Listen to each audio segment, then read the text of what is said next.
Truth Not Trends. Oh, it's got to be bigger than that, man. We're not Truth Not Trends. We're Truth Not Trends. Boom, baby! This is Jesse Schmidt and Liam Bauer coming to you from the Truth Not Trends podcast, where we teach you how to maximize your strength as safely and efficiently as possible. Changing the world one set at a time. Come over and see us at truthnottrends.com. That's right. Podcast, blog, online training, you name it. We'll teach you how to get amazing results in the gym or at home in minimal amount of time. Head on over and subscribe to the Truth Not Trends podcast. A lot of good stuff. Hello, gorgeous beasts. Thank you so much for listening to the podcast and enjoying it and staying with us and doing deep woo-woo stuff while at the same time getting your laugh on with Cassidy and myself. We want to let you know before the podcast today that I'm doing a 3-day healing retreat in Kinks, Colorado, known to many a spiritual practitioner as the womb of the world. We have room for 10 people to join us on this 3-day healing retreat, during which time I will be channeling all of the different light beings that desire to come through. So different races of light beings exist, like the Mintakans and the Pleiadians and the Syrians and the Lyrans. And they like to show up and contribute high vibrational healing energy. So what we'll do is November 6th through 8th, you'll join us in person here in Kinks, Colorado. We've got discounted hotel rooms for you all set up. It'll be stunningly gorgeous and crazy high vibe. And this is for people who are looking for healing, integration, and or to know God and the divine more intimately.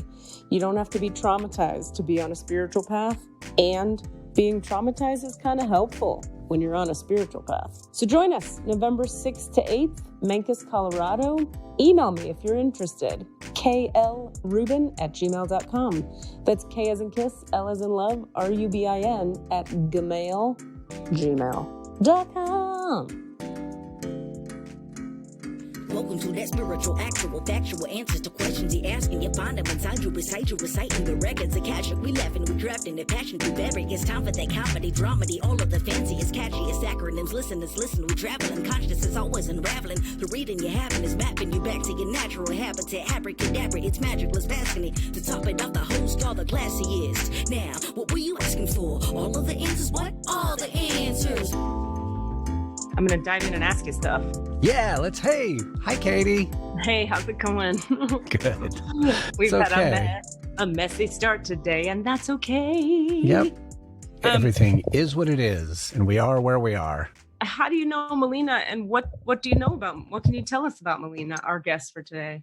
I am a huge fan of Mollena, and I have been for a long time. Here's my very short preface, and we'll get into more when we talk to her. I first met Mollena through theater. She was a founding member of Crowded Fire Theater Company, one of the founding members way, way back in the day. She did a lot more acting, stage acting back then. Meanwhile, concurrent with that, I also know that she is a very, I'd say, internationally known kinkster. She lectures and gives classes in different aspects of kink, having to do with domination and submission and other parts of that world. I'll let her say more clearly about that I think she would have no problem doing that, because she lives out loud. She lives on the internet. She lives very visibly. She writes what's going on in her day-to-day life with her husband, who is also like an internationally famous composer. And that's a whole story unto itself that happened more recently in her life. Wow, fascinating. Yeah, and she's been, when I used to have a storytelling show, she came on the storytelling show as often as we could get her. She lives in New York now, so she's not here that much, though she left she left New York right before a pandemic and hasn't been back, has been living in different places with her husband, including being trapped in Ethiopia for a while. What? When it happened, because that's when it happened. Was she doing? They were just traveling to Ethiopia, and then they had a place, and then they're like, "Oh, you can't leave, and you can't come back." I wanted to make a joke that they were doing kink in Ethiopia, which feels like it wouldn't happen, but maybe. No, betcha. Who knows? There's probably, there's a subculture in every city, at least. I wonder, Ethiopia. I guess we can ask her. Yeah, if there's a scene. Yeah. Wow, fascinating. Okay. And, she's been on a bunch of other storytelling shows and told a lot of interesting stories, including her journey towards sobriety and her life with, life as a Black woman in the kink world. That's a whole other story. And I think she has interesting views on spirituality. Well, we'll talk about all these things. Because I'm actually curious to know, when we say the kink world, I feel like there's people in the world who have kinky sex, and then there's sort of people in the world having kinky sex kind of in public with each other. Well, that's one aspect of kink, I'd say. Kink just being the sort of catch-all of, and also what do you mean by public, I suppose? Like in a dungeon that is public but also private, or in out on the street at Folsom Fair, right? Well, I was thinking dungeon that's public and private. Yeah, I think that's a little So more, when we say the kink world, I'm just trying to understand for our listeners, what you're referencing. She was International Miss Leather about 10 years ago, which means she was recognized as sort of a very important figure in the leather world, which is a subset of the kink world. Cool. And I'm not going to represent this knowledge as well as obviously. Okay, so we'll ask her. All right. Well, before we bring her on, I was thinking about you guys this week while I drove from Colorado I'm in Albuquerque, New Mexico now. Hey. It's your hometown. Okay, just to be clear, it's an hour later there, right? Right now. Yes. For you. Yes. Because Arizona does things so dumb. I know. They're crazy. And we're going to do things different. We're not going to have Martin Luther King Day. We're going to ignore time zones. So that's why we got all confused this morning when I was conferring with our guest, who is in Arizona currently. Go ahead. Okay. Well, anyway, so I'm in Albuquerque, and I am an hour ahead of all of you people now. Thank God. And something I was thinking about was something was sitting weird with me at the end of our time with Anurag last week. And I wanted to talk about it, and for the listeners and just for us, because there's two layers to it. One is sometimes when we get a person who coaches people on a podcast with a coach, it's a little weird, because it's a little I felt a little bit like Anurag kind of started coaching me when I wasn't asking for coaching. And I also felt a little bit like he sort of took over by sharing his coaching point of view about money and consciousness and what does it mean to be conscious with money. And I am someone who's easily swept up into I always feel like it takes great effort for me to be wait, with someone who has as much potency and strength as Anurag, I felt a little swept up into his current. And I think it's a lovely current, but having my own energy back after, I was able to sit there and realize what is it that is feeling weird to me here? And what it was, I feel like I want to say this for people listening, was that, and by the way, I love Anurag and I love his potency and strength. I just get swept up in it. Yeah. My point of view about spirituality and money is not that you've got to be able to say it's not about the money. I don't actually have that point of view. He was saying a lot over and over again about, if I'm saying it's not about the money, then I need it to actually not be about the money. So he keeps his money at zero every month so that he can really, really, really not be about the money. I have the point of view that I'm more of the let's make money doing what serves the people and using our gifts. As artists, let's make money. As healers, let's make money. I don't see it for me, making money doing what I do doesn't take away from the spiritual integrity of what I do. Because when I'm in the work with someone, my job is to be in integrity. You've already paid me by the time I'm in the work with you. I make people pay ahead of time. So by the time they're there, the money's been handled and I am committed to giving you the highest and best I can give you. So I don't I actually don't agree with the need to be coming from the perspective of it's not about the money. It's just about whatever, fill in the blank. That is not my perspective. So, but when he was on with us, I found myself being trying to almost match my point of view to his point of view and being yeah, me too. Except that after I was it's not really me too. I just hold it differently. Does that make sense? I heard what he was saying slightly differently. I feel like I didn't take as what he was saying as being in conflict with what you're saying. I felt like his was more personal, and he does have a bit of a coachy tone. So it sounds like you should think this too. But I was hearing it as I felt like I wanted to live in alignment with what I was claiming to believe. Right, but what was he claiming to believe is what I'm discerning. Right. And then, and I will also say, if according to your phrasing, which is like, it's not about the money, so I'm going to go down to zero every month. That's still about the money. Like you're still he's still attaching himself. I'm jumping back and forth across the line here on this, but in a sense, that sort of connection to, I'm going to always do this. Still, you're living in relation to that concept. Right. See, now that speaks to my point of view, which is the more, I guess I would call it like a kind of therapeutic or like integrative therapeutic perspective, which is there is no living on planet Earth without a relationship of some kind to money. Even if you're like in a hut in the jungles of Peru, at some point you got to buy more hut making materials or like trade for more hut making materials or build another hut. There's always a relationship to money. Right. So, but what I'm articulating is that I don't agree that in order to stay clean about why you're doing what you're doing, going down to zero. I hear what you're saying, that it was his personal thing, right? Right. And he's still working with money. He's buying plane tickets. He's renting Airbnbs. There's no question that he is actually living with money.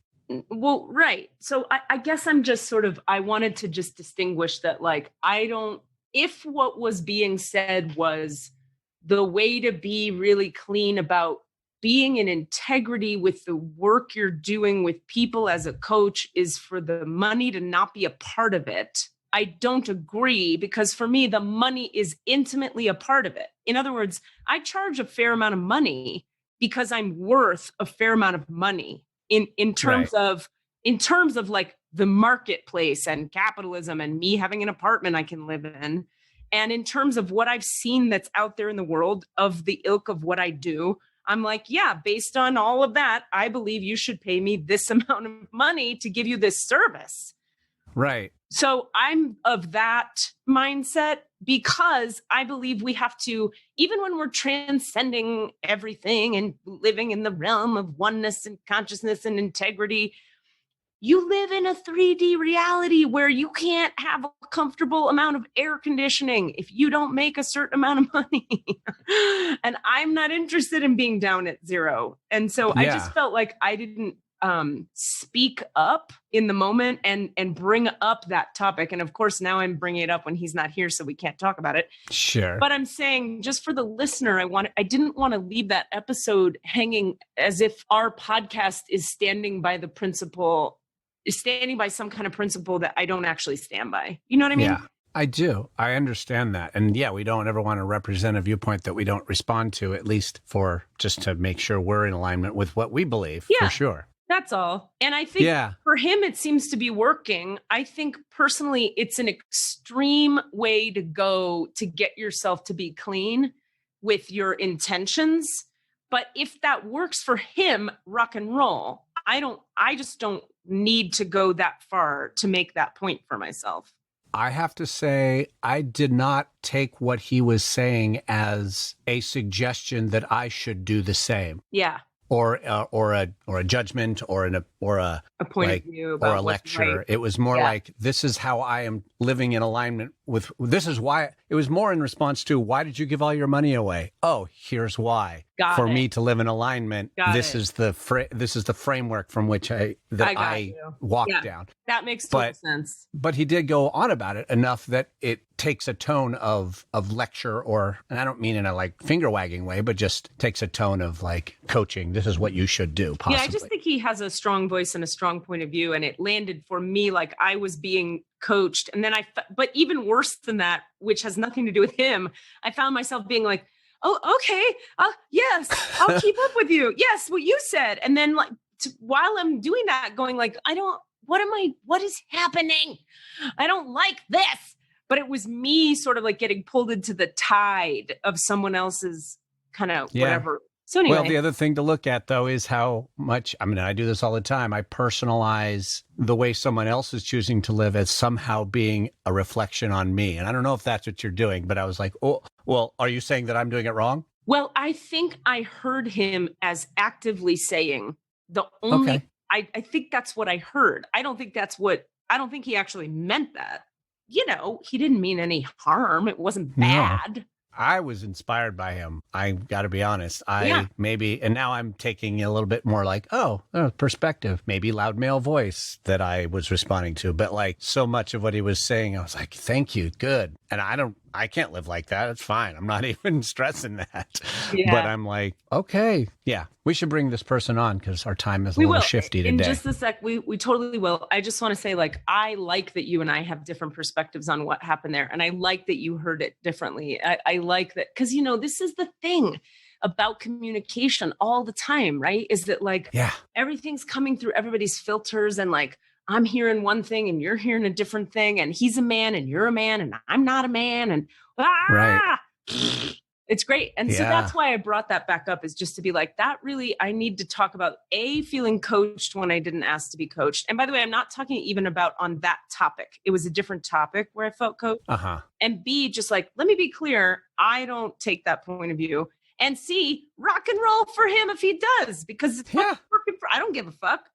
I just don't want it to be implied that that's like the spiritual way to be with this stuff. Well, as we've made clear, there's a billion spiritual ways. Right. Just choosing to live in alignment with a spiritual path is sort of the only like foundational, like, okay, in some way be in integrity with your spiritual truth. Like, which is whatever way that you can find. And which is super unique to the individual, which is a perfect segue for our very unique individual guest today. Why don't we bring her on, Desmond? What do you say? Hopefully she's ready to be brought up. I should message her, make sure that she's like, you know, ready to stand in front of a camera. Oh, I have a message from her. Oh, there she is.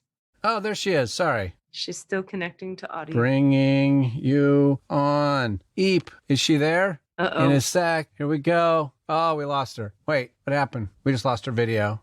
Okay, hello? Oh, we have your audio. Yay, what's up? Hey, Mo. How are you? Good. How are you? I'm mostly fine. I'm just I'm incapacitated as far as my full functioning bandwidth because I've only been awake for like half an hour or so, and I'm not a first thing in my morning person. So if I sound a bit like derpy, that's why.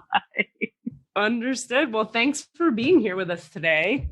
Absolutely. So, you know, my name's Katie and I'm friends with Cassidy and this is the podcast.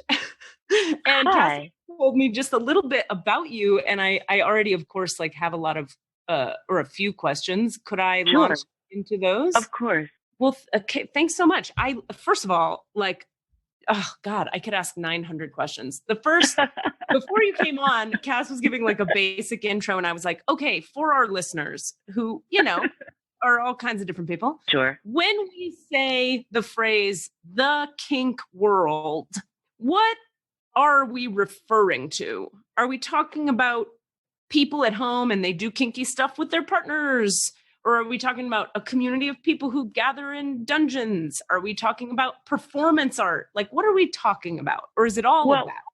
It is all of that. The tendency has been in the past probably decade and a half of radical inclusivity when it comes to people considering themselves kinky. I've always been of that mindset because A, the more the merrier, and B, if you allow people to see themselves as part of a fringe community, it sort of brings the fringy people back from the edge a little bit. So for example, if I say to someone, hey, I'm a kinky person, the average non-kinky person would be like, well, I'm not kinky. I don't do that freaky SM shit. And then I say, well, you know, while you are in the throes of making love, have you ever, I don't know, held your partner's arms down and maybe bit him a little hard?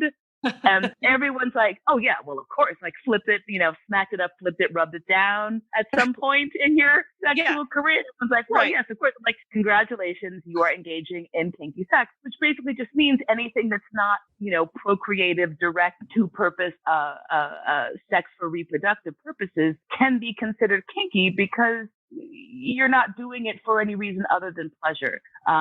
So kink is such a spectrum that pretty much everyone can find their way into it. I like to say that everyone can golf. Not everyone's going to be Tiger Woods. Some people are going to go on the mini golf court and fucking do some putt-putt for half an hour on the weekend, while drinking a beer. Uh-huh. But you're still fucking playing golf, aren't you? Yes, you are.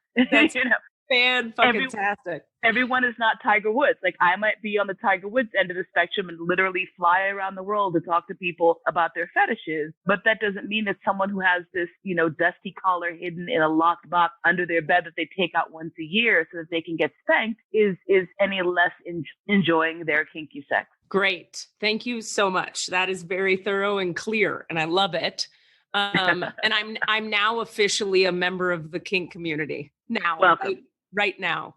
Right. Are you a putt-putt member or more of at least like a 9-hole? 9-hole is probably the worst phrase I could use right there. Maybe not. No. But I think it's apropos. Okay, now my next question would be, so when you say and Cass mentioned this too, flying around the world talking to people about it, what are the contexts in which that happens? Like, who's flying you where? It varies wildly. In the U.S., generally, it's people who are part of a group or an organization or an event. Those are the people sort of in the middle of the spectrum. Like, they're not on the PGA Tour, but they certainly would take a vacation to Scotland for golf. It's like those people. And so those folks will say, you know what? I just want an immersive weekend of doing kinky stuff, talking about kinky stuff. I want to have a huge play party. I want the energy of 300 people getting spanked all around me. And so there are these weekend events, for example, that happen all over the country.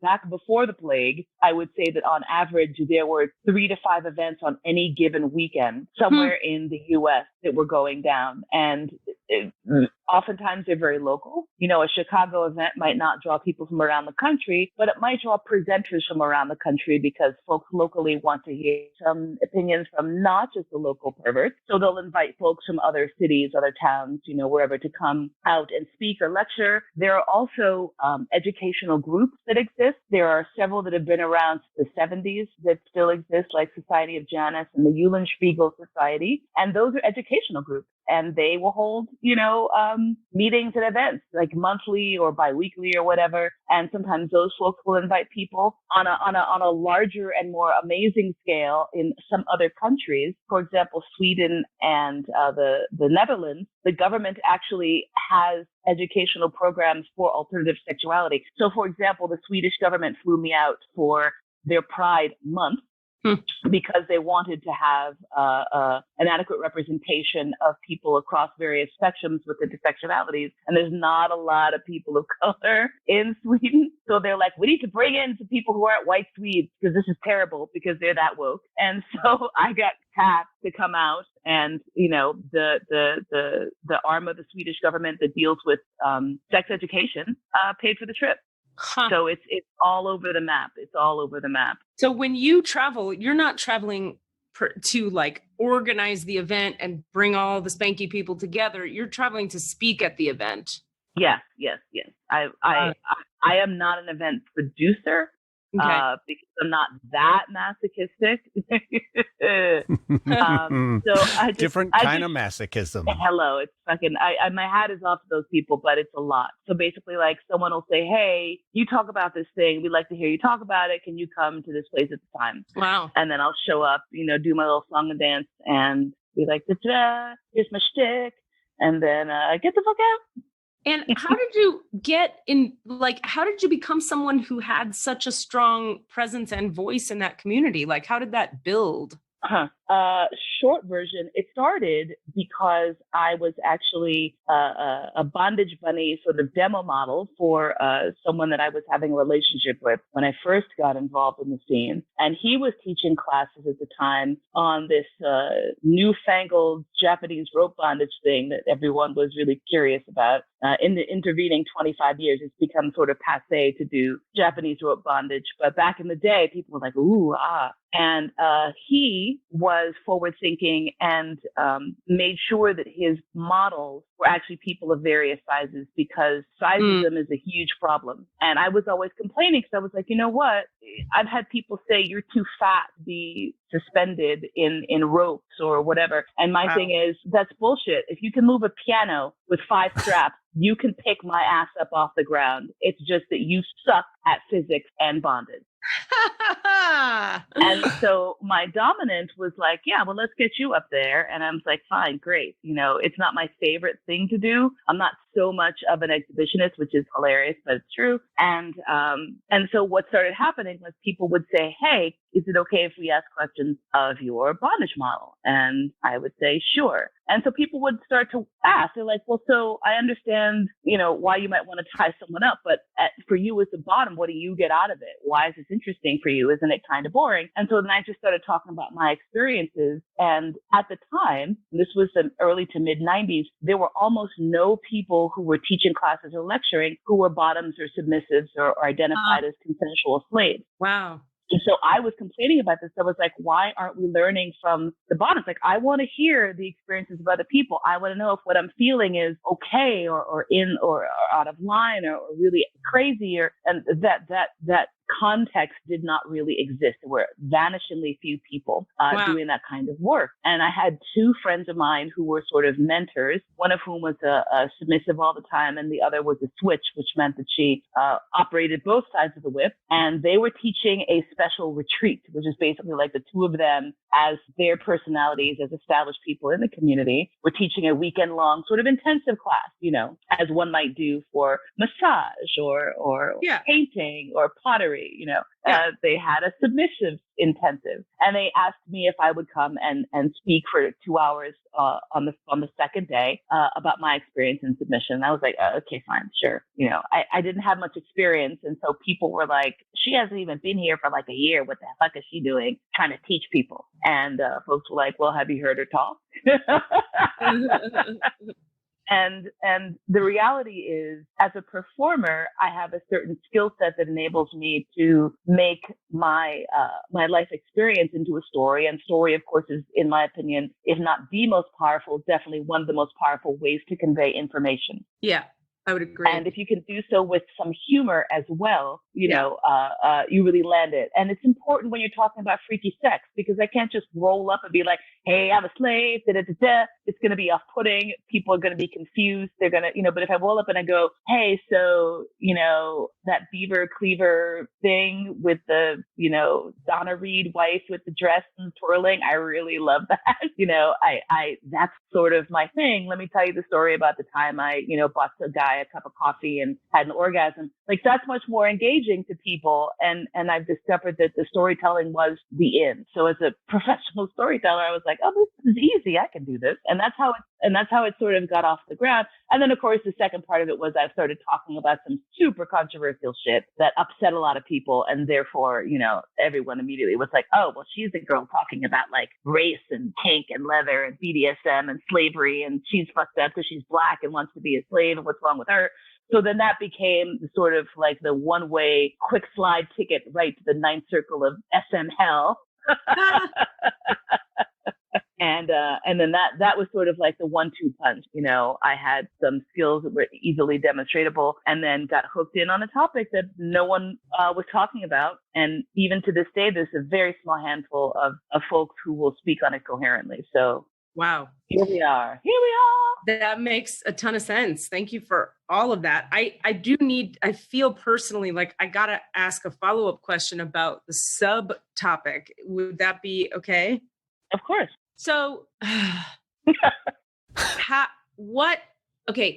can you tell us kind of, I don't know, I'm sure it's complex and there's a lot to say on the topic, but what would be how you would respond if someone were to say, like, what do you get out of subbing? Like, what happens for you internally? What's hot about it? Well, it's going to be different for everyone. Yeah. But the most relatable aspect of it I can share is that generally, aside from people who are on the spectrum of sociopathy, most people feel pretty good when they do something for someone else. It's a pretty basic thing. It's everything from multi-million-dollar philanthropy to giving someone $1, on the subway. You get a little boost. There's a little chemical boost. It's science. Go look it up. But doing things for people, there's all sorts of serotonins and hormones and oxytocin and all kinds of shit that gets released when you do things for other people. It's a feedback loop.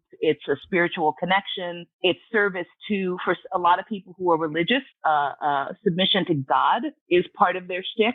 A lot of people want to look at submission as something that is weak. And I would say to you, well, look at everyone in the armed forces. That is a whole cadre, millions of submissives across the land. I would challenge you to walk up to a Marine and be like, yeah, look at you submitting. You're weak ass. They would probably take issue with that. And it would not be correct because what they're submitting to is something higher than themselves. And that idea of saying there is something larger than me that will take precedence beyond my needs, even just for a moment. And that connection with spirit, that connection with humanity, can be very powerful. And so when you take that and you codify it into a relationship and you say, what our connection is about is my providing a service for you. And in return, I get those warm fuzzies, but like all the time, Wow. What's sort of great about my relationship is that I live in a constant state of knowing that everything that I do for my husband and owner is deeply appreciated and needed. And that makes me feel good, especially as someone who tends to be kind of a martyr and gives and gives and gives and gives and gives and gives and gives because that's all I was modeled as a kid. Having a situation where that is regulated and protected and respected is almost like a harm reduction kind of a thing. So rather than me saying I'm going to be in a place where I just cough up my insides for this person who then just eats it all up, our agreements that are in place are, yes, you are in service to me, you do things for me, and in return for that, I will take care of A, your financial needs, B, you have medical insurance, C, you are able to function in a way that makes it easy for you to procure the things that make my life and therefore our lives amazing. And that's the core of my job. Wow. God, I love that.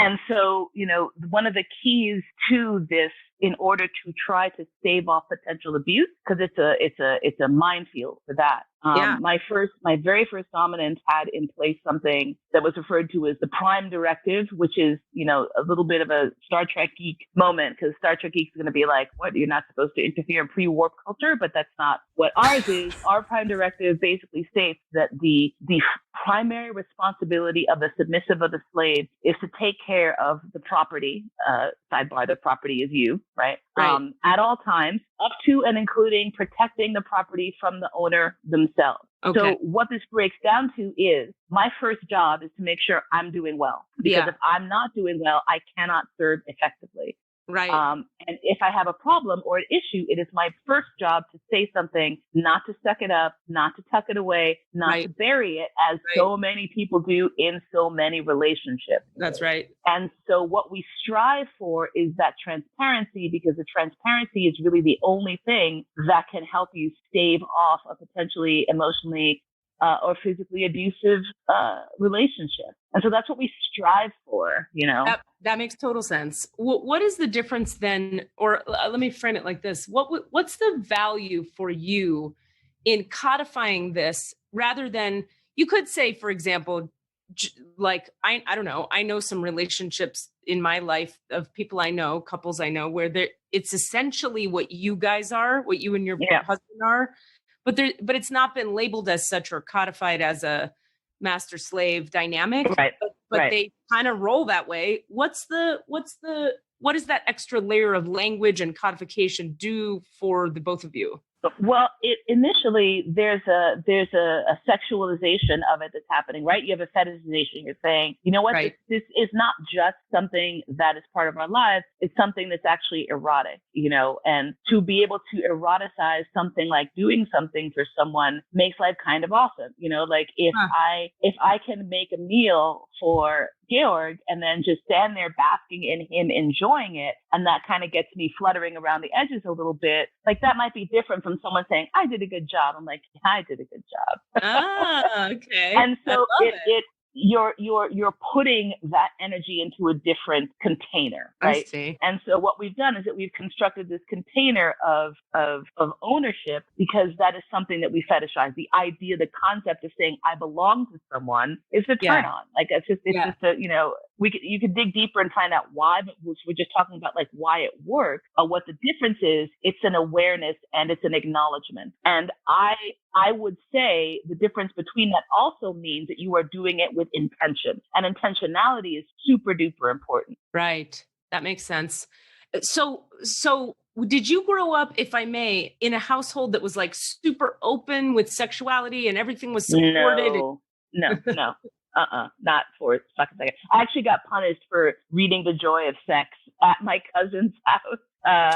I started reading when I was like 3. And so like books, I just was like putting my face inside them all the time. And I was maybe like 4 or 5 at our cousin's like barbecue, the 4th of July barbecue. And she had like all these books in the master bedroom. And I went there to use the bathroom and I was like, what is this? And I was like, holy, whoa, it's amazing. So I'm like sitting like tucked behind her bed in the room, like reading this book. And my cousin's like, oh, yeah, I have to tell your mom that you read this, because really, she's like, I don't have a problem with it, but your mom. So my mom, of course, is like, she's 2 years, remember? So my reaction to that is, if there's something adults don't want me to have, it's got to be awesome. Right. So I did not have that experience. Basically, I was told, wait until you're married to have sex. And then when it was obvious that was not in the game plan, there was a lot of guilt and a lot of things that were not handled as well as they could have been. Fortunately, I had the temerity to find this information on my own as best as I could. I had plenty of friends who had a lot of really interesting books, because their parents were cool and groovy 70s parents. So I sort of picked a lot of it up that way. But no, I was not coming from that environment at all. Okay. Now this leads to my most complex question, which I'm going to see how well I can do here framing this question the way I mean it, which is, okay, so a little bit of context. I had a dom friend, a female dominatrix friend who I got to really ask a lot of questions of at a certain point. She was just like awesome and super open. And if you met her, she had this really soft-hearted quality. Like I would meet her and be like, she's a kitten, meow. She is not she's like cuddling up by a fire with a white blanket and wearing pink roses. She's not like fucking dominating dudes all day, but so it was very confusing for me at first. And I was like, can you help me understand what's happening? Anyway, and so I learned a lot from her, and it was really interesting. And one of the conversations we got into that, I imagine that the response to this question that I'll pose, excuse me, it would be different for every person I would ask, probably. Sure. So in my world, right, I'm a working spiritual healer, right? People come to me with like stuff they want to clear out of their system or integrate into their system or own or be relieved of or transmute or whatever. Now, some people, I mean, I've had people come and they have so much shame around a sexual thing. Like personally, I'm like, do whatever you want. I don't give a fuck what people do. Like, but if people come and they have shame around it, I go for the shame. I go into the shame and we energetically try to clear the shame. And a lot of times what I notice that happens is when you clear the shame, like if you fully were to relieve shame from a person who has a kink based in response to their own shame, or a kink that creates shame. Shame is complicated, right? It shows up in all these weird places for different people for different reasons. What I'm getting at is that sometimes when you clear the shame or the trauma, right, that put the whole thing in place, or the daddy issue that created the whatever. Right. Suddenly the kink goes away. Like the need to be fill in the blank just kind of isn't there anymore because you don't have the underlying whatever that created it. Now, let me just very clearly state, I don't have a point of view about that. Like it should go away because it's bad and wrong at all. It's just that I have noticed over time that does occur. Do you see what I'm saying? Yeah, I would say definitely for some people, some of what fetish is about that shame or that embarrassment or that shyness or that reluctance, and it is integral to it, right? If you are a humiliation fetishist, you need that shame. Like you gotta have it, because without that, the humiliation fetish is nothing. You know, what is fascinating to me is that I have discovered that every time you think you have gotten over a thing that's shameful, there's something else. Like if you are dedicated to feeling a particular emotion like shame or embarrassment, there's a way to find that if that's what you need. So for example, if you are ashamed just in general because you're a kinky person and you think that makes you a bad person, and you get over that aspect of it and you're like, oh great, I'm now I don't have any shame. But it might be that you dig a little deeper and you discover, actually, you know what I really love is licking the webbing between people's toes. Right. That's actually my thing. And so now you have a whole new thing to get over because, you know, even other kinky people are going to be like, really? Toe webbing? Huh, okay. I guess. So there's, in my opinion, there's always something more to find if what the issue is that you have lost the charge of shame around it. And for a lot of people, that's really important. But believe me, there's always something else. There's never going to not. Yeah, that makes sense to me. I get that. That makes 100%. But what let me see if I can frame what I'm asking. It's something like some people would come at, like, could you frame you could say, in theory, that maybe I don't actually know what you would say, but I can hear certain people's voices in my head being like, how much of kink is just a thing that happens for, and by the way, hold on a second. Let me back up. I am a kinky motherfucker. Okay. I am weird. I like to bone all kinds of ways and do all kinds of crazy shit. So let's not, and I'm like as woo-woo spiritual as they come. So it's all in one package and I'm not confused. Now, that I feel like let's put that on the table. It's out there. I like a lot of nipple play. Like, you know what I'm saying? Awesome. Noted. Super. What'd you say? Nothing. I said noted as though that were relevant to me. It is not. I get it. It's a fun joke. Okay. So, but the question I'm trying to come at delicately, I'm just going to go ahead and say it just for the sake of conversation. We don't have to be delicate. I don't think that matters. Thank you. Is like, could we, like, if I were to dig deeply, is there a world in which we could buy the idea that me liking a good fucking tooth on the nipple, strong style, comes from something that were just in a theoretical way, that were we to heal or integrate or clear that something, I would no longer actually need that? Or are we coming from the perspective of, listen, things just are what they are, and you like to get your nipples bitten? I think both of those things are true. And what I will say is that everyone I know, and myself included, evolves in their kink. So the idea that there's a thing that you really love that then loses its charge happens for everyone. Like that's that's a life thing, you know, like when I first got involved in the scene, I was like, I need to do like super hardcore submission, like the tough stuff and kneeling on the floor for 3 hours straight and orgasm denial and all this other stuff. And within 5 years, I was like, fuck this. No, thank you. No, no, I'm fucking done. I'm done. But the thing is that there's always something else to do. And so it wasn't necessarily about shame. It was about growth. And I think that we outgrow or ingrow various kinks, fetishes, relationships. All of those things are an ebb and a flow. So I think that definitely does happen. I think it happens. I know it happens for different reasons. And it's not healthy or unhealthy insofar as long as it's something that is still fulfilling for you. It can be disappointing if there's a thing like if you came in and you were like a huge fan of fire play and all you wanted all the time was people running little like hot torches up and down your ass. And then like 2 years later, you're like, it's lost its spark, pun intended.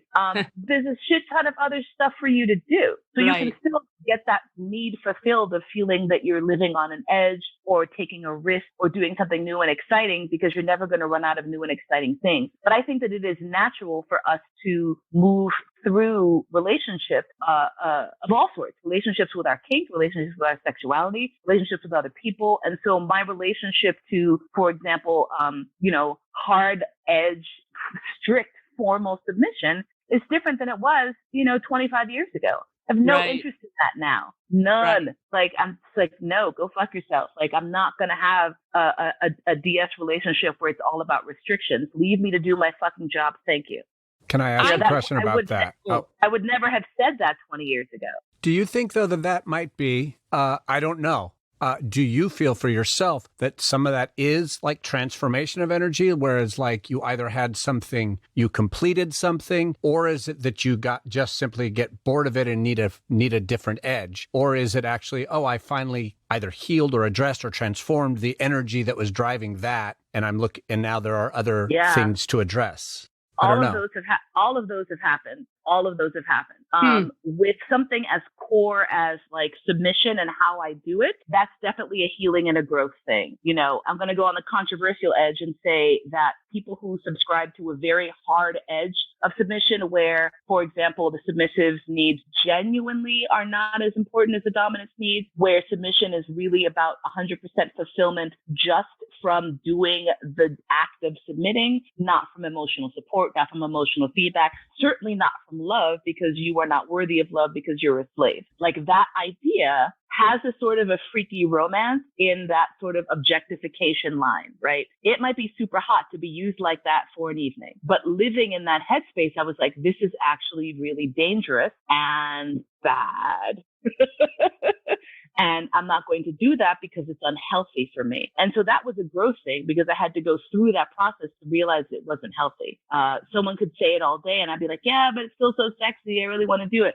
So in that way, that was definitely a growth thing. For other stuff, single tail whips or whatever, I'm like, it was fine. I don't really need it. And over the years, what I discovered is that for me, I'm less about the toys and the actions and the functionality than I am about the feeling, the emotional connection and the spiritual aspect of it. So that's more important. So I discovered over the years, people would say like, oh, what are you into? And I'm like, this is going to sound sort of cheesy, but I'm really into seeing you enjoy yourself.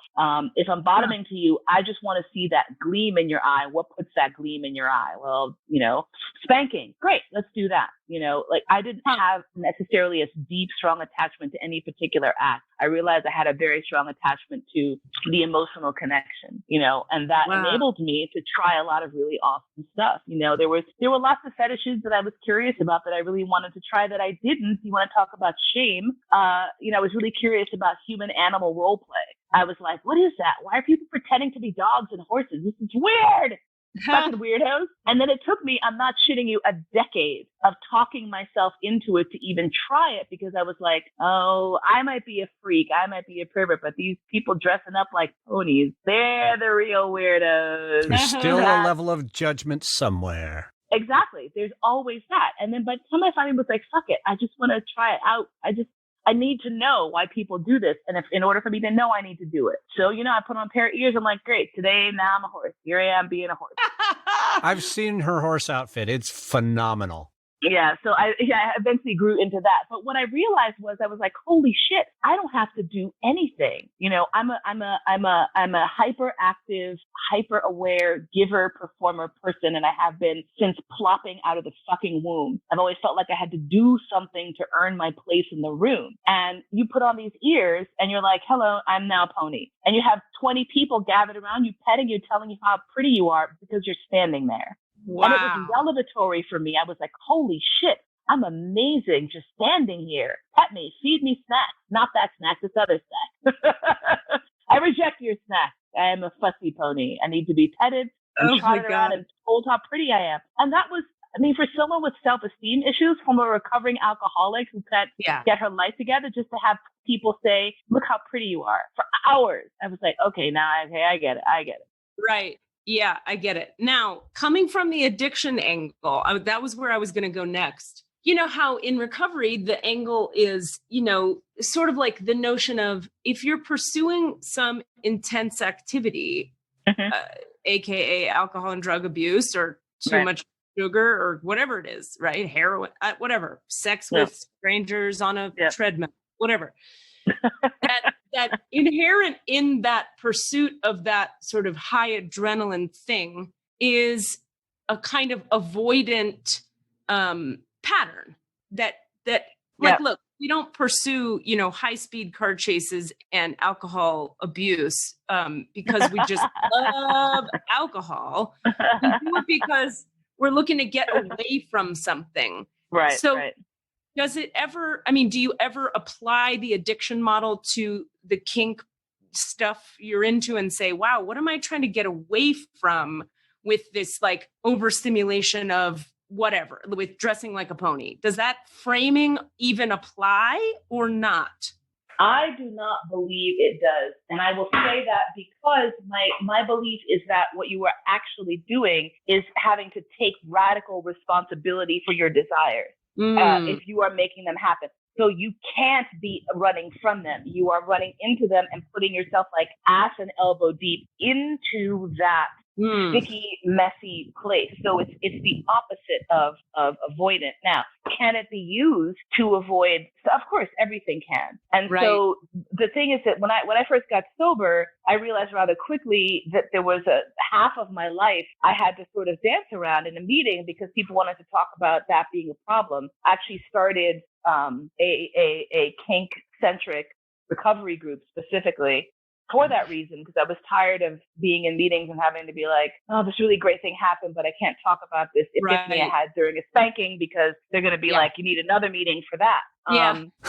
But the thing is that like radical sex means radical responsibility. And in my mind, radical responsibility is the opposite of running away from something. I'm saying, here's a desire that I have. It's difficult. It's weird, but I'm going to do what it takes to try to do this with some sort of emotional safety and support, which is why we have classes and shit, so that we can try to do this in a way that's not damaging, that's actually uplifting. That's great. And so I would not say that it is necessarily that. Can it be? Yes, because we are capable of fucking anything up. Of course. I got to tell you a quick story. One time I was in recovery for a long time myself. I did 15 years of sobriety and I was like a circuit speaker and the whole thing. And one time I went to a meeting in the Mission at some dungeon, a sex dungeon. My God, you went to my meeting. You went to Safe Word. Okay, I did not know what I was walking into. And I walk in and we go downstairs-ish, I think. And there was, because like I did not go there to see kink that day. But I'm like, I'm not a super vanilla person. So I get in there and I'm like, I'm looking around and I'm going, something's different in this room. Pretty quickly into the meeting, two leather-bound, collared dudes get on all fours and like, how they pass around a hat for money, like a church.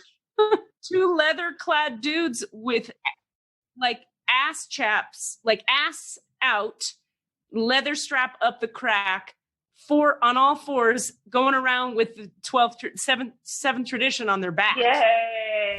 And then people started throwing the change at them, like so they had to pick it up off the floor. Yeah. No, like pegging money, like coins, pegging the person, like, and I was like, that's going to get hurt. And the guy was happy as a clam. Of course he was. He's like, I'm sure they have to sign up weeks in advance. Oh my God. Who gets to do it this week? I was like, oh my God, where am I? And my first reaction was like, I got to get the fuck out of here. And my second reaction was, I'm not going anywhere.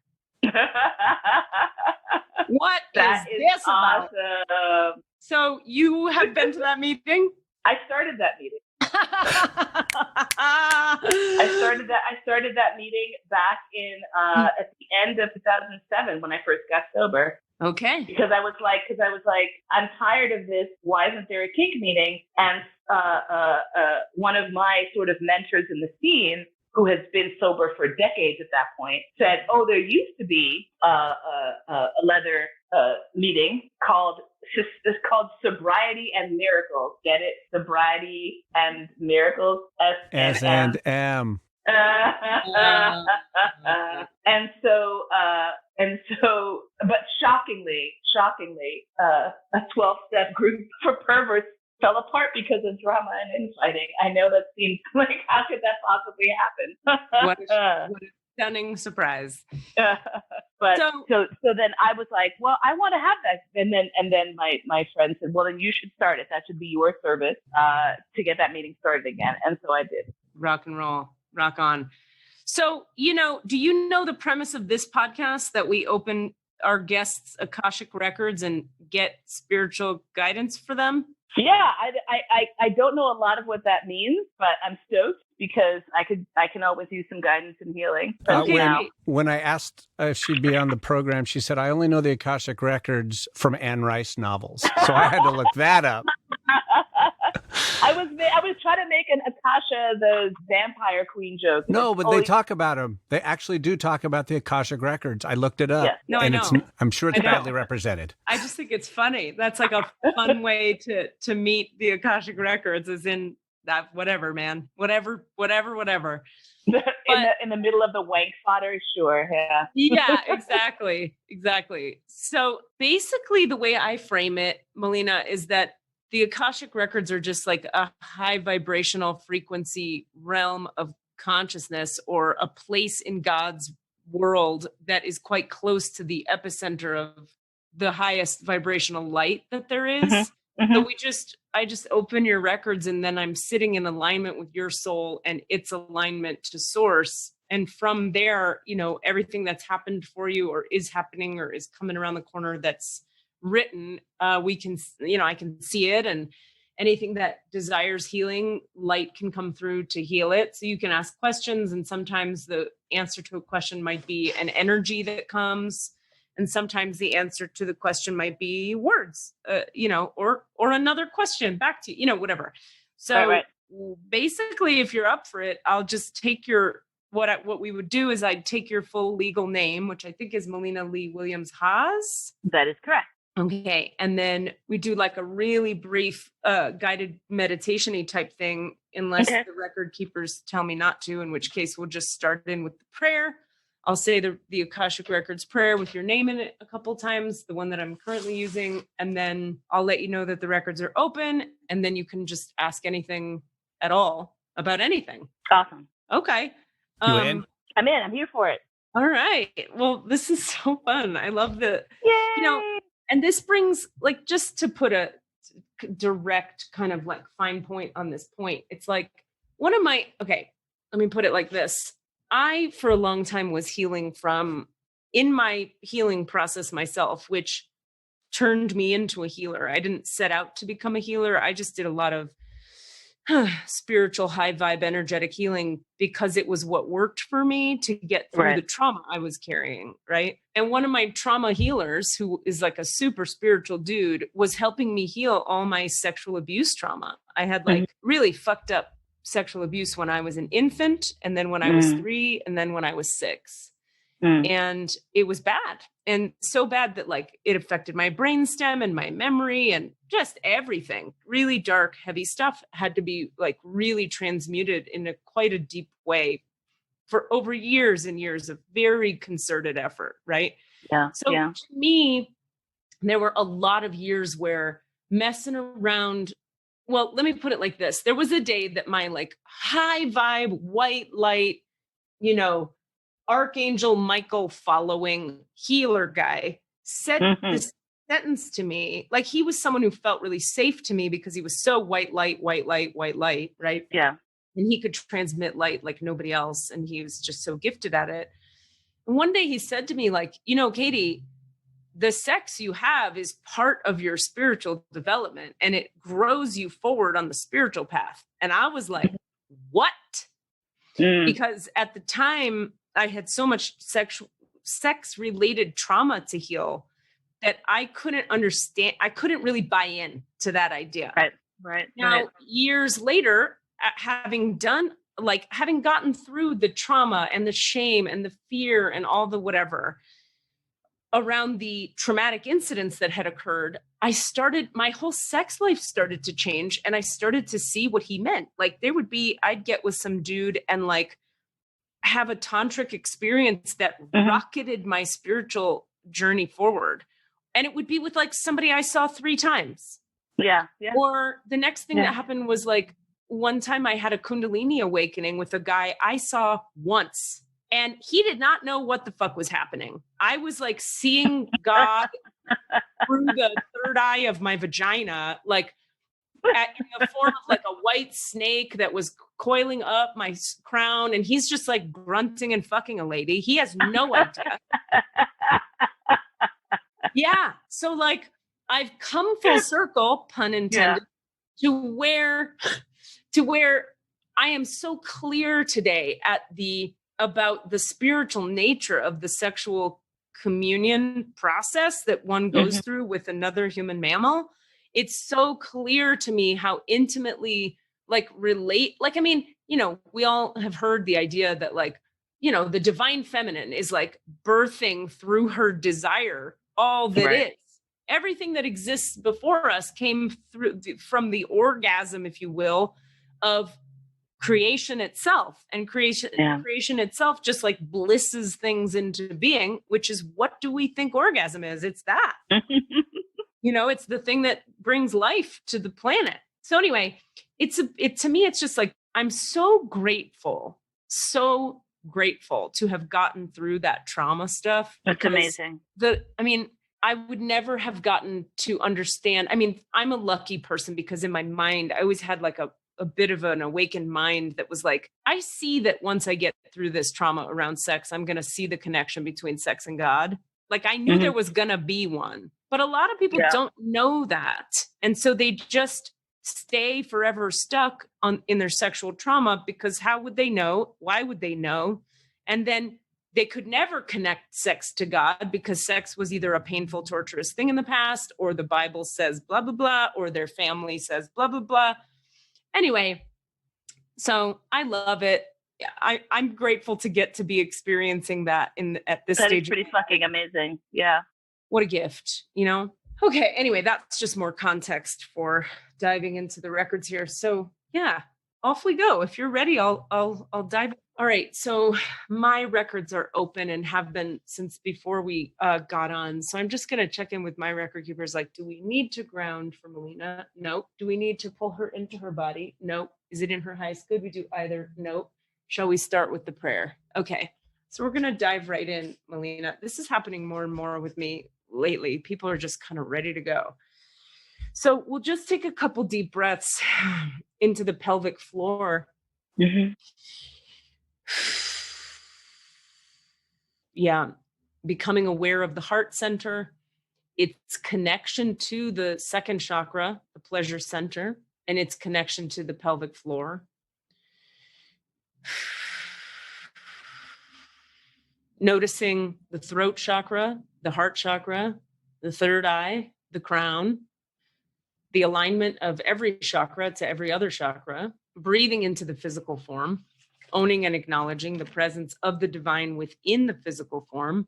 We now acknowledge that we as physical beings live in no separation from the divine light. The molecules that make up our bodies are the molecules that make up consciousness itself. All is one. Namaste. And so we do acknowledge the forces of light, asking for guidance, direction, and courage to know the truth as it is revealed for our highest good and the highest good of everyone connected to us. Holy Spirit of God, divine white light, protect me from all forms of self-centeredness. Please direct my attention to the work at hand. Help me to know Mollena Lee Williams Haas in the light of the Akashic records, to see Mollena Lee Williams Haas through the eyes of the Lords of the Records, and enable me to share the wisdom and compassion that the masters, teachers, and loved ones of Mollena Lee Williams Haas have for Mollena Lee Williams Haas. And I'm going to go quiet for just a moment here.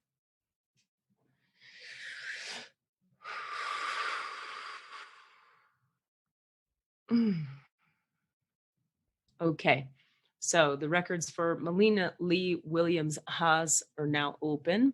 And so we're just going to set the intention here that we be as deeply and as brightly and as completely aligned with and dropped into the center of Mollena's Akashic records now as we can be, for the sake of hearing the highest guidance for her greatest good and for bringing through any divine light that desires to come through today.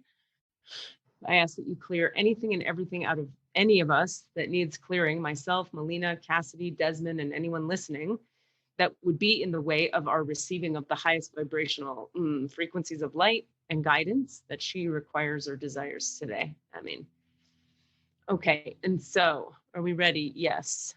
All right. So where would you like to begin, Mollena? What questions are on your mind?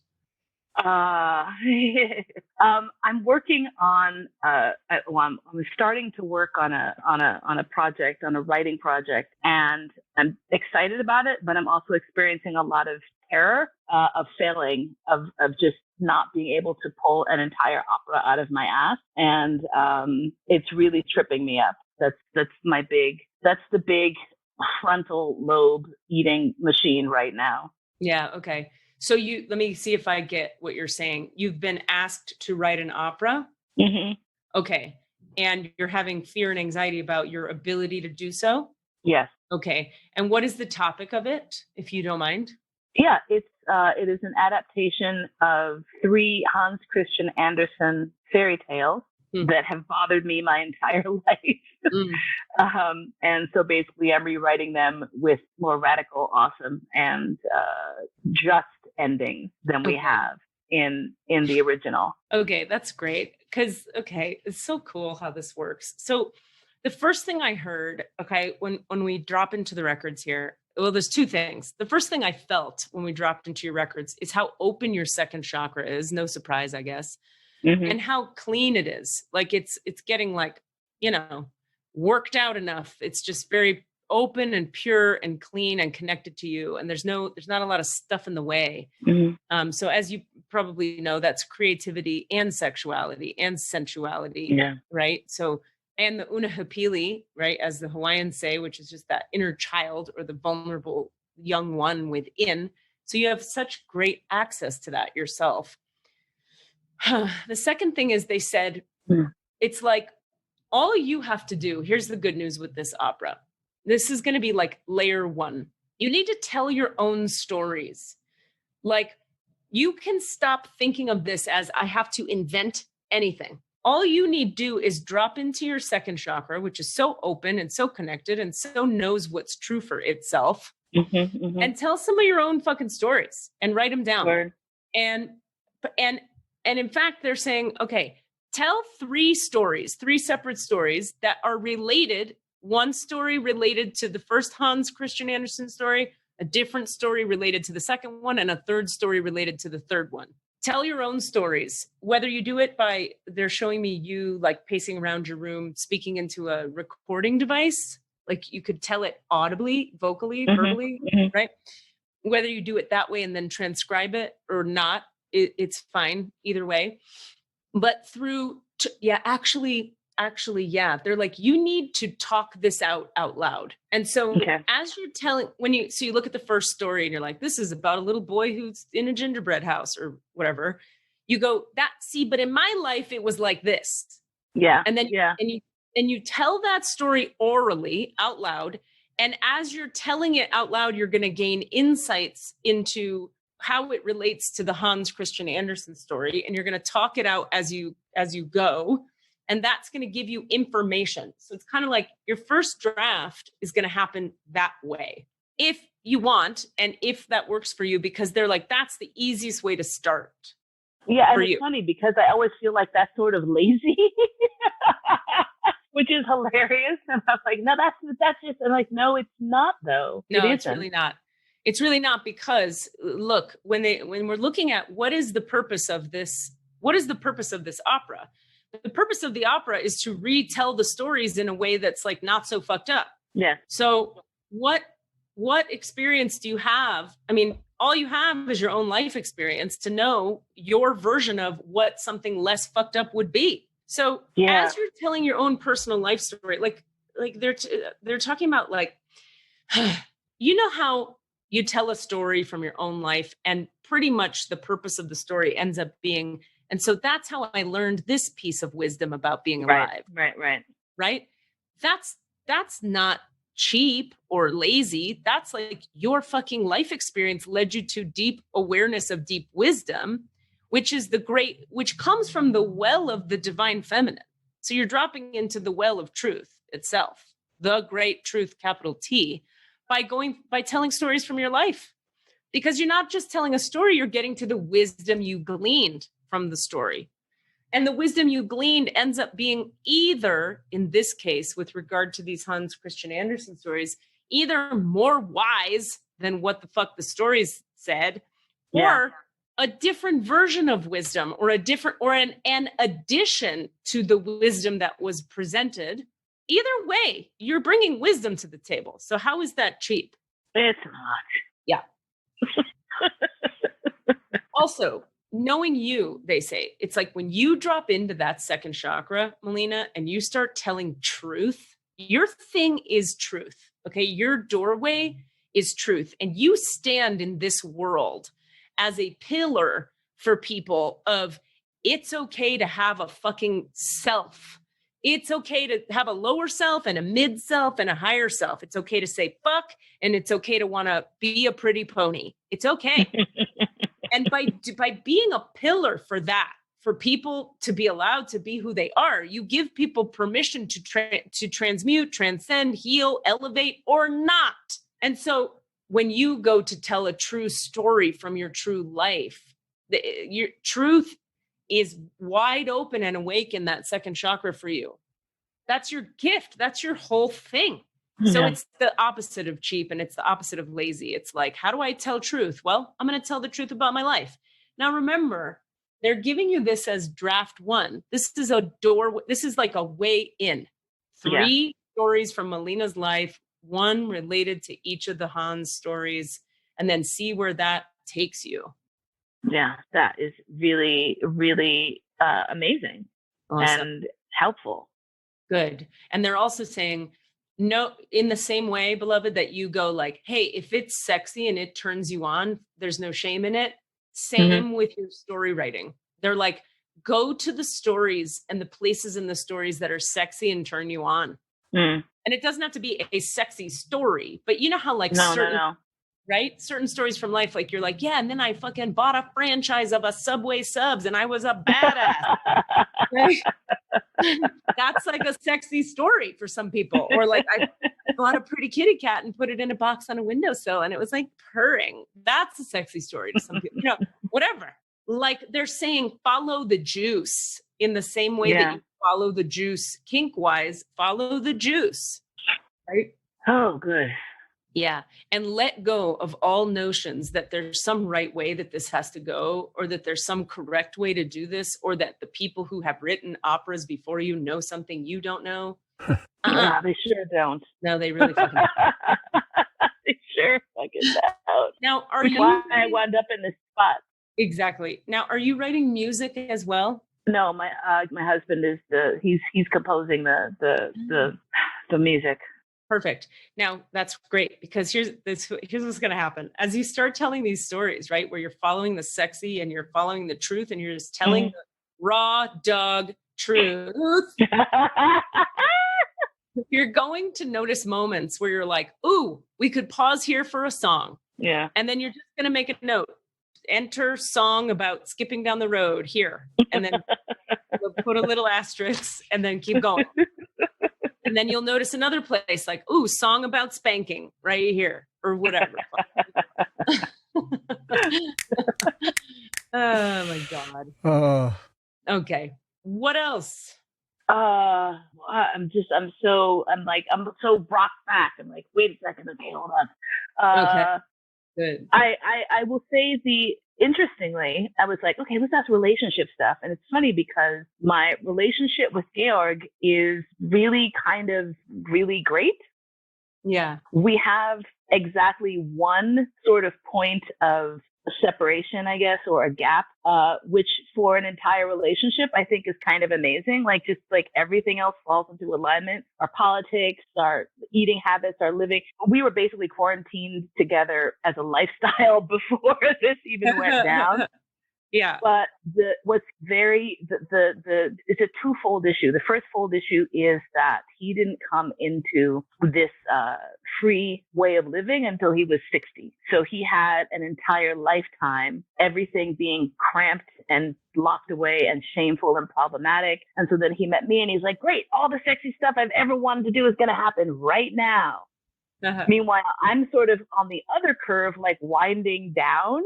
Yeah. Yeah. Like I've done all this stuff. I just like to curl up at home with my owner and do the thing. And so we've spent the past 6 years trying to sort of reconcile that gap of him really wanting to do all these amazing, awesome things.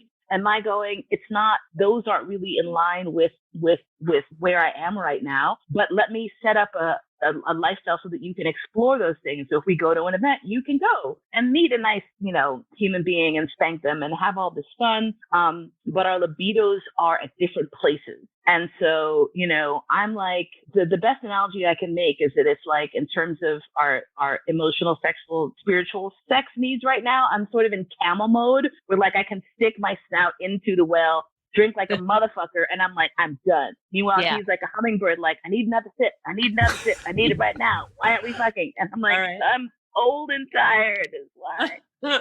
Okay. And some of it's physiological, right? You know, and some of it is just being in a different place. And it's the one, which sounds crazy, but it's like the thing. It's the thing that like, twice a year we have to sit and do like shit tons of processing around, and it gets me up in my feelings because I feel like it's tapping into my inadequacy. Like if I were, how can you be who you are and be a sex educator and like just not want to have sex all the time and or whatever else. So I struggle a bit with how to reconcile that, what to do, how to be okay. And there's a big difference between the reality of what I know logically to be true in that it's okay. It's just my body, it's just my life. It's where I am now. That can change. It's very fluid.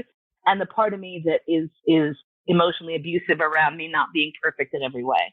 Right. Okay, let me ask you a couple questions here. First of all, when he goes and gets his needs met with other people, are you okay with it for real? Yes, I genuinely really, really am, because I am a fierce, ferocious beast when it comes to who he engages with. So I make sure that these are folks who are, feeling clear and feeling good and safe and connected. And so I actually wish that he were more comfortable doing more stuff with other people, but his desire really is that he wants us to do it together. It's like that's his thing, is that it's us. It's not necessarily just a thing. It's that he wants a thing with me. And having to reconcile, I'm like, you know what? I'm just not an orgy person. I'm not a group sex person. It's not my thing. Yeah. So I'm not saying I don't want you to do it. I'm saying like, if I do it, it's not going to be energetically what you want. Yeah. Interesting. I'm sitting here listening to you and I'm listening to the record keepers and I'm just like, is there anything they need to do differently? And it's like, no, because I didn't think so. Yeah. Because you're already just processing when you need to process, and he's getting to do what he wants to do. And it sounds like you have strong boundaries of self-care. Yeah. And so he may be a little fucking disappointed from time to time, in which case you can say, go ahead and have an orgy with the neighbors. I'm busy tonight. And it's so funny because it's like I have to remind him, I'm like, you understand that oftentimes when people have desires that don't meet with their partner's desires, it's just off the table. And that's actually healthy and fine. That's a healthy compromise, but not everyone gets to say, okay, I can do this, but maybe in this modified way that's also exciting and fun. But I feel, part of me feels like I am handling it as responsibly and in as healthy a way as I can. Yeah. And just understanding that in relationships, there's going to be moments where you're like, oh, this is uncomfortable. This is making me a little sad right now. And that's actually okay. And the reality is, I mean, for fuck's sake, this is really the only thing. And like when I look over the vast field of our relationship, like this is the one angry cornstalk sticking up above the others, like, rah. I'm going to be here in your face. And I'm like, yeah, but you're not actually not really much of a problem. That's the thing. The only thing I get on it, I wish I had more for you, but the only thing I hear is like, if you can hold it like less of a problem, and judge it less, that's really the only thing. In other words, like, this is just a thing that a couple is navigating, and you're navigating it with clear communication. I'm also listening for, is there anything he needs to do differently? No. Is he being respectful to her? Yes. Are you being respectful to him? Yes. Do they need to do anything differently? That's got a little something on it. Let's see. Do they need to do anything differently? Okay, you could do something different. Let's see. Okay. Let me just listen for a moment. Yeah, so I think you mentioned a minute ago that he has some inhibitions around, like, in other words, you might say to him, like, go ahead and fuck 90 people. I don't care. I'll be here. And he's got some stuff around it. Yeah, because the ideal for him is that we are both engaging in these things together. That like if he goes off, why is that the ideal? That's part of his. It's part of the feeling of what he enjoys is the togetherness with his partner, and right. It's not away from, it's the partner and these other people, that sharing of the energy is part of the core of what he wants. Okay. I hope that makes some sense. Yeah, that makes total sense. It's as you're saying it, they're going, no. And I'm like, all right, you want to elaborate? And they're like, okay, so here's a suggestion, right? Yeah. Because here's what the words I'm hearing them say are. They're saying he needs to go explore on his own, fuck some people like crazy, and come home and tell you all about it and involve you in it emotionally. And once he tries that, he's going to like it a fair amount, and it will not be a problem for your relationship. No, it really wouldn't. No. Like I can say that totally honestly. I really feel that. I really get it. Also, like, you can encourage him when he goes out to like take you with him in his heart and in his, like, visualize you watching or visualize you there being a part of it. Like this is like an acting exercise for him. He needs to envision you joining him, and he's a creative motherfucker. He can do that. Yeah. And then, that makes a lot of sense actually. And then tell him to come home and talk to you about it, or like just involve you in an emotional way. And they're like kind of laughing, actually. They're like, he's going to like that a lot more than he thinks he is. And that might be part of the fear, because, you know, I am Mrs. Haas the fourth. And so a lot of mistakes have been made with Mrs. Haas's the first through third. And I think that some of his issues are residual guilt from that, from maybe not being as transparent and upfront with getting his needs met outside of other relationships. I see. And so there's that echo. And I'm like, that's not this though. That's right. It's 180 degrees from this. That's the place you're going to need to do some like loving coaching of him over time, slowly. And you got to do it. You got to massage it, metaphorically speaking, like gently, like he can go one baby step at a time, you know? Of course. As long as he's transparent with you and communicates with you about it, he's going to feel good and you're going to feel good. Yeah. But he's going to need to take that first leap. And I get that there's a fair amount of fear in his particularly the second chakra. There's a lot of like frozen, stuck energy, fear stuff. Yeah, definitely. And so that's just for him to work through. Yeah. However he does that, you know, and you know an energy healer who can help him with that, FYI.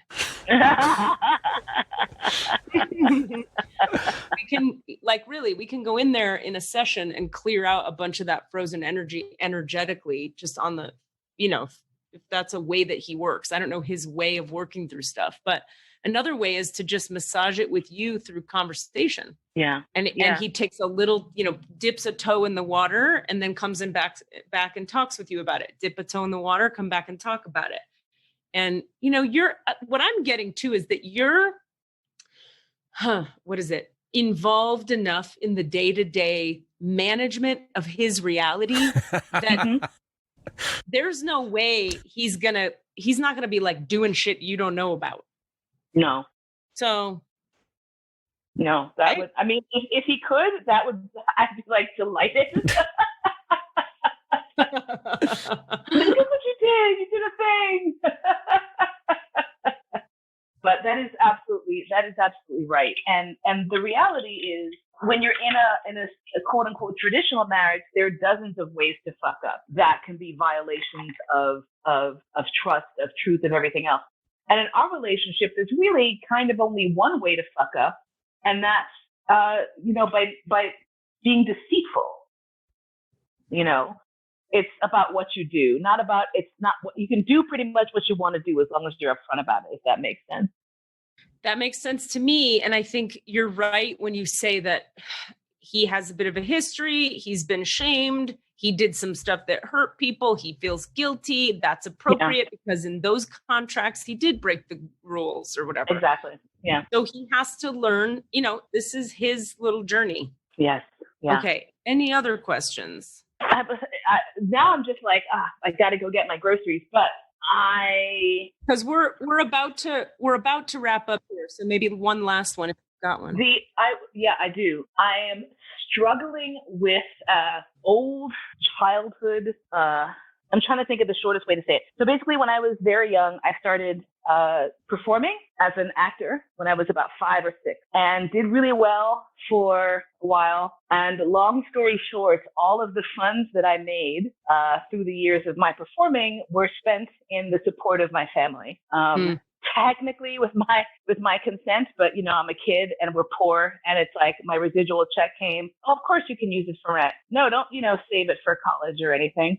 And by the time I actually had to drop out of school because my funds were cut, and I was standing there and I had this sudden realization, wow, if my parents had had their shit together a little bit more, I would have been able to not have this incredible loss in my life, which for me, I decided I'd wanted to be an actor when I was 3. I started working when I was 6. I got into NYU fucking like at the end of my junior year, I guess, or middle of junior year, and so I had all these amazing things lined up, and then it all collapsed and fell apart. And it took me 30 years to get to the point where I felt like I could accept that this wasn't some sort of, horrible part of my life and let it go. And I had this very long conversation with my mom where like there was forgiveness and a lot of tears and all this other shit. And then I thought I had really gotten past it. And I more recently had a conversation with another member of the family, and this topic came up, and her outrage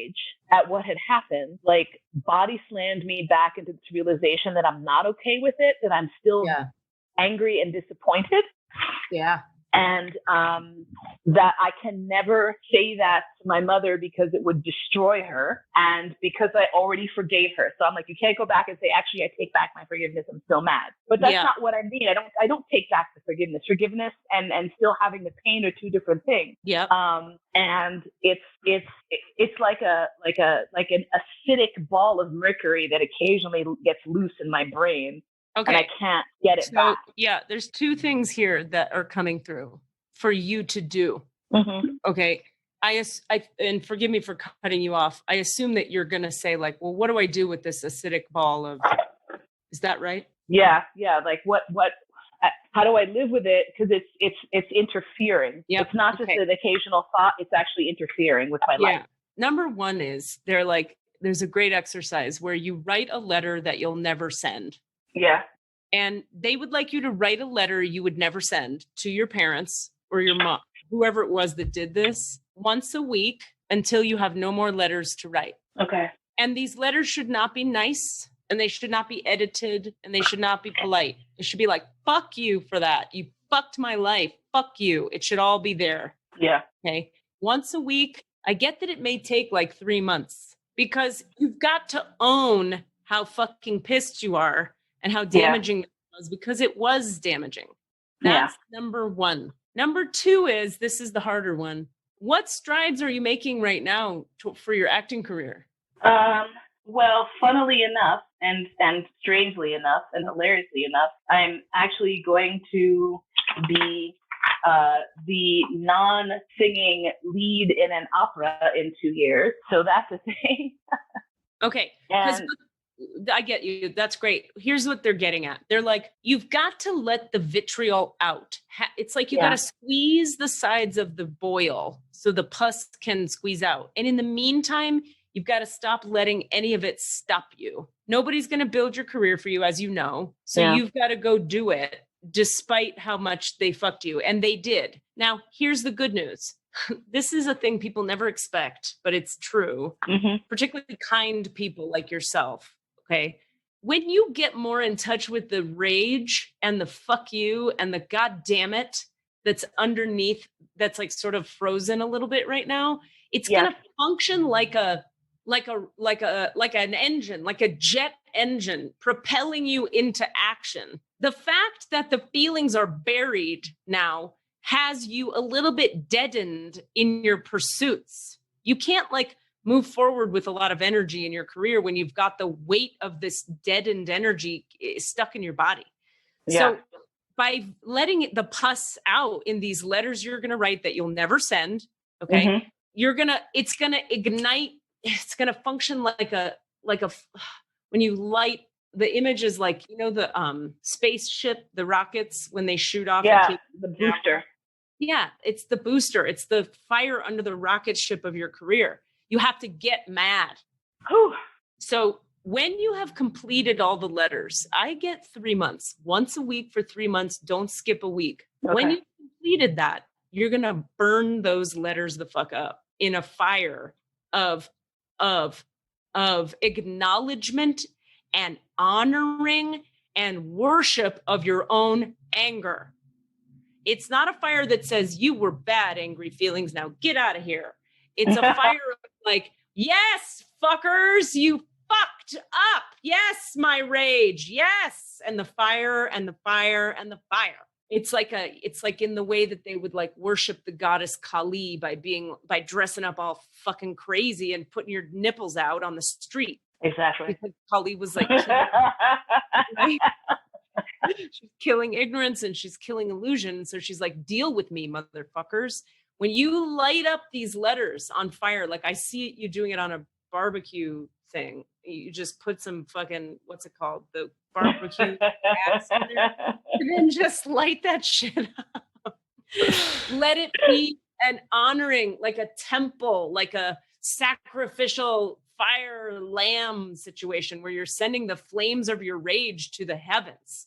The thing that keeps our rage trapped is when the rage is not allowed to be expressed. Yeah, that is for sure fucking true. Holy shit. So namaste. You have your assignment. We're very excited to see what happens for you with this ignition. And you're in the perfect time. The time of Corona is the time when this kind of shit can get done, because you kind of can't do a ton of other shit right now. So you can do this shit so that when you're done with this shit, Corona starts to wrap up and you're a rocket ready to go to Mars.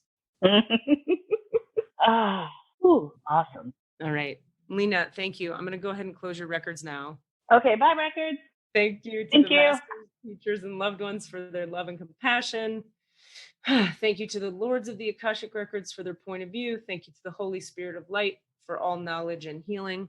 I ask that you return all of Mollena's energy to herself right now. Mollena Lee Williams Haas's energy, all of it back to herself. Please return us all to our complete human wholeness now. The divine portal and the Akashic Records for Mollena Lee Williams Haas are now closed. Amen. The divine portal and the Akashic Records for Mollena Lee Williams Haas are now closed. Amen. The divine portal and the Akashic Records for Mollena Lee Williams Haas are now closed. Amen. Amen. Amen. So it is. What a treat to have you with us today. Thank you so much.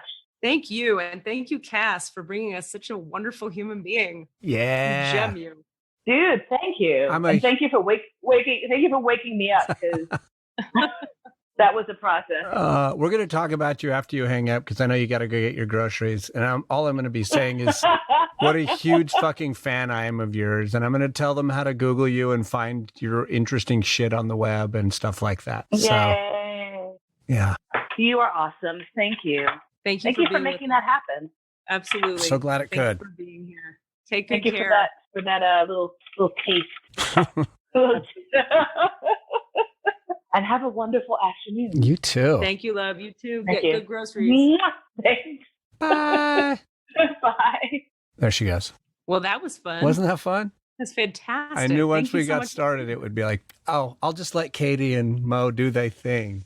That was great. Like two of She's my awesome. favorite people on the planet just having it out. So like, yeah, I got teared up when you started telling her, like, you tell truth. I just went like, because I knew that.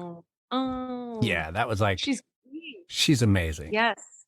She needed to hear that too, I feel like. Yeah, sometimes I know it's funny because I see her like as a storyteller and as a presenter and all her confidence and all of her out in the world energy of like, fuck yeah, kicking ass, taking names. And I know that she's as like challenged and emotionally fraught and delicate and easily shifted from our center as all the rest of us crazy fuckers. 100%, man. I mean, we all need it. It's sometimes too, I always think like the people who seem the most out there and capable and competent are the ones who need the most support because everyone assumes you're doing okay all the time. Boom. Because you've got a strong presentation and nobody's going like, how are you, Mollena? Because she always seems good. Right. Yeah, I do encourage people to just Google Mollena Lee Williams Haas. And like you can add the words hyena, which is the performance piece. Maybe it was an opera that she and Georg did together. And it's about her like sobriety and this character of a hyena that is part of her sort of spiritual self. And they performed it at like the Dusseldorf Grand Concert Hall. And, you know, like it's just crazy shit. Anyway. Just Google her. You'll find her. People should Google Mollena Lee Williams Haas, Haas, and the word hyena. And you can also hear her stories on the Risk podcast. If you want to really do a deep dive, you can hear her stories on The Shout. You can find my old storytelling website. If you like Google Mollena Williams Haas, The Shout, you'll hear the stories. Theshout.com or I don't know what it is anymore. I feel like it lost it still has a place, but it's like theshout.weebly.com or something like that. okay. Yeah. But you can search for it. Yeah, you can search for it. You'll find it. Awesome. Yeah. So, two storytellers, two comedians. I knew you guys. Yeah. Yeah. She's great. She feels like a definite soul sister, like someone who just like is out there being like, here's what's up. Yeah. You ready for my world? Oh, you're not? I'm going to talk anyway. Yeah. Yeah. What a badass. What a pleasure. And I loved your questions. They were, you were taking angles that I was like, oh, I never thought to question that. So I appreciated that. Oh, good. Oh, good. Good. All right. Well, my dog desperately needs to pee, and so do I. Okay, well. No, I'm done with you people. Fine. You know what you should do? Do your work. Do your work. Do your fucking, fuck you, Desmond. Do your work. I fucking love you. Do your fucking work. I fucking love your middle finger as you stick it up. Fuck you. Do your work. All right, everybody. Fuck you. Do the work. Keep that one in. Bye. Love you guys. What are you asking for? All of the answers? Say what? All of the answers? Yeah, all the answers. Hey guys, thanks for listening.